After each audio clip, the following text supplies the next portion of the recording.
ଲଗାଣ ବର୍ଷାରେ ପ୍ରଭାବିତ ପରିବାରକୁ ଗୀତାଞ୍ଜଳି ପିସ୍ ଫାଉଣ୍ଡେସନ ପକ୍ଷରୁ ଖାଦ୍ୟ ବଣ୍ଟନ। ଗତ 24 ଘଣ୍ଟା ଧରି ଲଗାଣ ବର୍ଷା ଯୋଗୁଁ ବାଲେଶ୍ୱର ସହରର ବିଭିନ୍ନ ସ୍ଥାନରେ ଜଳବନ୍ଦୀ ସମସ୍ୟା ସୃଷ୍ଟି ହୋଇଥିଲା। ସେହିପରି ସହର ଉପକଣ୍ଠ କାଶିମାବାଦ, ମେଣ୍ଢାଶୁଳ ଅଞ୍ଚଳରେ ମଧ୍ୟ ସମାନ ଅବସ୍ଥା ଦେଖିବାକୁ ମିଳିଥିଲା। ସେଠାରେ ଅନେକ ପରିବାର ଗରିବ ଶ୍ରେଣୀର ହୋଇଥିବା ବେଳେ କଚ୍ଚା ଘରେ ବସବାସ କରୁଛନ୍ତି। ପ୍ରବଳ ବର୍ଷା ଯୋଗୁଁ ଅନେକଙ୍କ ଘରେ ପାଣି ପଶି ଯାଇଥିବା ବେଳେ କିଛି ଘର ପାଣି ଘେରରେ।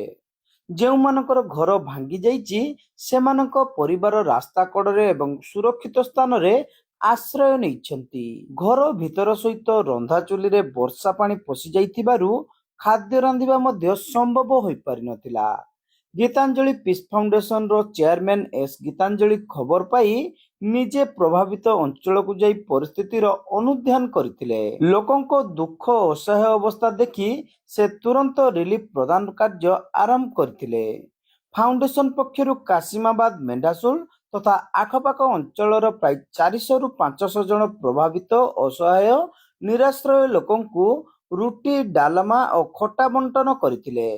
ସମସ୍ତେ ପେଟ ଭରି ଖାଦ୍ୟ ଖାଇବା ସହ ଏହିଭଳି ମହତ କାର୍ଯ୍ୟ ପାଇଁ ସ୍ଥାନୀୟ ବାସିନ୍ଦାମାନେ ଫାଉଣ୍ଡେସନକୁ ଧନ୍ୟବାଦ ଦେଇଥିଲେ। ଆଜ୍ଞା ମ୍ୟାଡ଼ାମ୍ ଯାଇଥିଲେ ଗାଁରେ ବୁଲିଛନ୍ତି କାଲି 2 ଦିନ ଧରିକି ଲାଗି ରହିଛି ବର୍ଷା। ଘର କାହାରି ଘର ରୋଷେଇ ହେଇପାରୁନି, ଚୁଲି ଜଳି ପାରୁନି, ଘର ପାଣି ଭର୍ତ୍ତି ହେଇଯାଇଛି ପୁରା। ଆଉ ମ୍ୟାଡ଼ାମ୍ ଚାରିଆଡ଼େ ଦେଖିକି ଏଇଟା ଖାଇବା ନାଗି ଗୋଟେ ବ୍ୟବସ୍ଥା କରିଥିଲେ ଏସ୍ ଗୀତାଞ୍ଜଳି। ଗାଁବାସୀ ଲୋକ ବହୁତ ଖୁସି। ଗାଁର ପାଖାପାଖି 500-600 ଲୋକ 2 ଥର ଖାଦ୍ୟ ଆମକୁ ଦେଲେ। ଗାଁର যে গরিব লোকକୁ ଦେଲେ ଖାଦ୍ୟ, ଏଇଟା ବହୁତ ଭଲ। ଆମ ଗାଁର ସମସ୍ୟା ମାନେ ଆଜି ଏତେ ବଡ଼ ପ୍ରବଳ ବର୍ଷା ହେଇଛି ହେଲା, ଆଗ ଛୁଆଟା ଆଜି ପୁରା ଏକ୍ସପର୍ଟ ହେଇଯାଇଥାନ୍ତା ହେଲା। ମୋତେ ଡାକ ଛାଡ଼ିଲେ, କହିଲେ ହଉଛୁ ତୁ ଗୋଟେ ପୁରୁଣା ମେମ୍ବର ହେଇକି ତୁ କିଛି କାମ କରିପାରୁନା। ମୁଁ ତାର କହିଲି ୱାର୍ଡ ମେମ୍ବର ପାଖକୁ ହେଲା, ଯାଇକି ସେ ଯାଇକି ଯାଉ କାମ ସବୁ କରିଦେବି। ଗୀତାଞ୍ଜଳି ତାଙ୍କ ବିଷୟରେ ମାନେ ସେ ଯଦି ଆମ ପାଇଁ ତ ଭଲ କାମ କରୁଛନ୍ତି, ସେ ଯଦି ଆଗକୁ ଯଦି ଇଏ କରିବେ ମାନେ ବଢିବେ ଯଦି ହେଲା, ଆମେ ତାକୁ ପୁରା ହେଲ୍ପ କରିବା ହେଲା। ମୋ ସାଙ୍ଗେ ଯଦି ମିଟ୍ ଯିଏ କରିପାରିଲ ହେଲା, ମୋ ସାଙ୍ଗେ ଯିଏ ମିଟ୍ କଲା ହେଲା, ମୁଁ ତା ଜୀବନ ଦେଇଦେମି। କାଶିମାବାଦ ମୌଜା, ମେଣ୍ଢାଶୁଳ କାଶିମାବାଦ ମୌଜାରେ ଆମକୁ ଖାଇବା ପିଇବା ମିଳୁନାହିଁ। ମୋର କାନ୍ଥ ବାଡ଼ ପୋଡ଼ି ଯାଇଛି। ମୋ ନାତିପୁରେ କାନ୍ଥ ପୋଡ଼ି ଯାଇଥିଲା, ଆମେ ଘୁଷାଡ଼ିକି କାଢ଼ିଛୁ। ଆଉ ଝିଅ ହଉଛି ଏସ୍ ଗୀତାଞ୍ଜଳି, ଆଉ ଆମକୁ ଖାଇବା ଦାନା ଦେଇଛନ୍ତି। ଆମେ ରାତିରୁ ଆସି ପହଞ୍ଚିଛୁ, ଖାଇବା ଆମକୁ ନେଇକି ଯାଉଛୁ। ଗୀତାଞ୍ଜଳି ପୁରା ଦେଇଛନ୍ତି, ଡାଲମା ଦେଇଛନ୍ତି, ଖଟା ଦେଇଛନ୍ତି, ରୁଟି ଦେଇଛନ୍ତି। ଆଗ ଥର ବି ଗୀତାଞ୍ଜଳି ଦେଇଥିଲେ, ଆମ କ୍ଲବ ଘର ଥର ଦେଇଥିଲେ, ଖାଦ୍ୟ ଦେଇଥିଲେ, ଆମେ ସବୁ ପାଇଛୁ। କାନ୍ଥ ଫାନ୍ଥ ଭାଙ୍ଗି ଯାଇଛି, ଘରେ ପାଣି ବୁଡ଼ିକି ଚାଲିଛି। ଆମକୁ ଗୀତାଞ୍ଜଳି ଅପା ଖାଦ୍ୟ ଆଜି ଦାନ କରିଛନ୍ତି, ଆମେ ସେଇ ଅନୁସାରେ ଖାଇଛେ, ନେଇକି ଯାଉଛେ ଖାଇବା। ଆମ ପାଇଁ ଯଦି କିଏ ଆମ ପାଇଁ ଲଢିବ, ଆମେ ବି ତାଙ୍କ ପାଇଁ ଲଢିବା ହେଲା। ଗୀତାଞ୍ଜଳି ଯଦି ଅପା ଆମ ପାଇଁ ଯଦି ଲଢିଲେ, ଆମେ ବି ତାଙ୍କ ପାଇଁ ଲଢିବା। ଅନ୍ୟପକ୍ଷରେ ଫାଉଣ୍ଡେସନର ଚେୟାରମ୍ୟାନ୍ ଏସ୍ ଗୀତାଞ୍ଜଳି କହିଛନ୍ତି ଯେ ଲଗାତାର ବର୍ଷା ପାଇଁ ସ୍ଥାନୀୟ ଅଞ୍ଚଳରେ ଲୋକଙ୍କ ଘରେ ପାଣି ପଶିଥିଲା। 2 ଦିନ ହେଲାଣି ଲୋକଙ୍କ ଘରେ ଚୁଲି ଜଳିନି, କାରଣ ଘର ଭିତରେ ବାହାରେ ସବୁଆଡେ ବର୍ଷା ପାଣି। ତେଣୁ ପ୍ରଭାବିତ ଲୋକଙ୍କୁ ଖାଦ୍ୟ ବଣ୍ଟନ ପାଇଁ ସେ ନିଷ୍ପତ୍ତି ନେଇଥିଲେ। 400ରୁ ଉର୍ଦ୍ଧ୍ୱ ଲୋକଙ୍କ ପାଇଁ ସେ ରୁଟି, ଡାଲମା ଓ ଖଟାର ବ୍ୟବସ୍ଥା କରିଥିଲେ। ମାନବ ସେବା ହିଁ ମାଧବ ସେବା ଏହାକୁ ବ୍ରତ ଭାବରେ ଗ୍ରହଣ କରି ଏଇଭଳି ସମାଜ ସେବା କରୁଛନ୍ତି ବୋଲି କହିଛନ୍ତି ଚେୟାରମ୍ୟାନ୍ ଏସ୍ ଗୀତାଞ୍ଜଳି।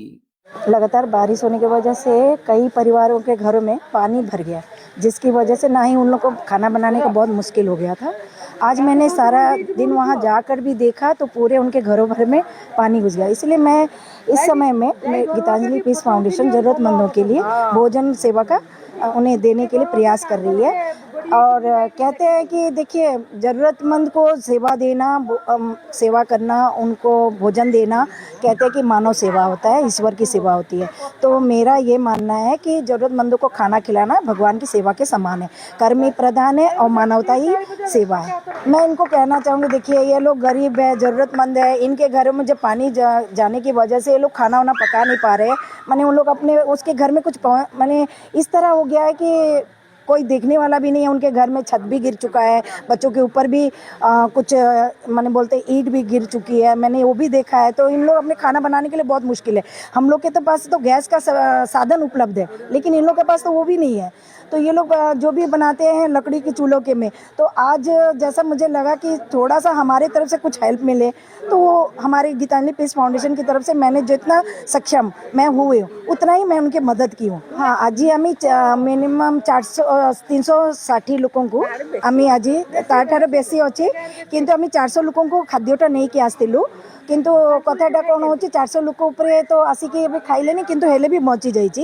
और भी ଆମେ ଚାହୁଁଛୁ କି ଏତେ ଲୋକ ଆସିକି ଖାଆନ୍ତୁ, କିନ୍ତୁ ତାଙ୍କ ପାଇଁ ଆମେ ମାନେ और भी सेवा करिया पे हम चाहूँ। खाइबारे रोटी डालीमा डाली तरकारी और खटई। এই সেবা কার্যরে ফাউন্ডেশনর সেক্রেটারি এস লক্ষ্মী ও trust board president S Lokeshwar সক্রিয় ভাবে সহযোগ করিଥିଲେ।